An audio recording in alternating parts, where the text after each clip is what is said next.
একটা মানুষ ভাই না যে আমার বউরে বা আমার হুতের ধরে হসপিটাল নিব বা ইয়ে করবো, সবাই গালি দিয়ে ভাই ভিডিও করে আর ছবি তোলে। মানে একটা মানুষ আছে না হেল্প করবো, মানে আমার গাড়ি তুলে দিব বা আমার একটা দুইটা লাশ অনেক মরে গেছে, মানে দুইটাতে একটা হইলেও তো বাঁচাইতে হইব, দুইটা বাড়ি না পারি, মানে ইমান ওটা বললাম না ভাই।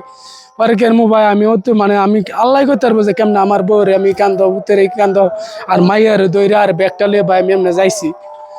আল্লাহ স্যার কয়ে না ভাই আমার এই শক্তি করতে আইছে। আমার এই বউ আমি কইবাম ভাই সরস্ব যাবো বুঝলেন,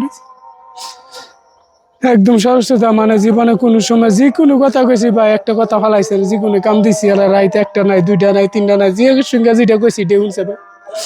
আর আমার ভূতে ভাই 24 ঘন্টা দিনে হয়তো 24 ঘন্টা খালি আব্বা আব্বা। কোন সময় ভূতের আমি দিছি না আনা গায়ে থাকতে বলে, আর আমার ভূতে মরার আগে ভাই অন্তত আনা গায়ে থেকে আনা গায়ে মরছে। আমি কি কইতাম আমি কোনো বুঝি না ভাই। আমার ভূতে মানে আমার টুপি দেখাইছে, ব্যানকের মেয়েদের বেটা টুপি ব্যস্ত আছে আঙ্গুলে দেখাইছে, পরে আমি বগুলো গেছি ভাই আমার ভূতের মাথা দিছি, পরে টুপিটা ঠিক মতো লাগছে, পরে এমন একটা আইস দিছে টুপিটা নিজের মাথাতে নিজে খুললে হাতে এমনি দেখাইছে। বাবা এটা আমার লাগবো, এবার আমি এটা ইয়া যে কয়টা দাম চাইছে এই কয়টা ভাই কিনছি, কিনে আমার নিয়ে হতেছে উত্তরলে আমি ঈদের দিন নামাজ পড়বো। আমার এই নামাজটা ভাই আর পর হইলো না, টেশনটা আর পার হইতাম না।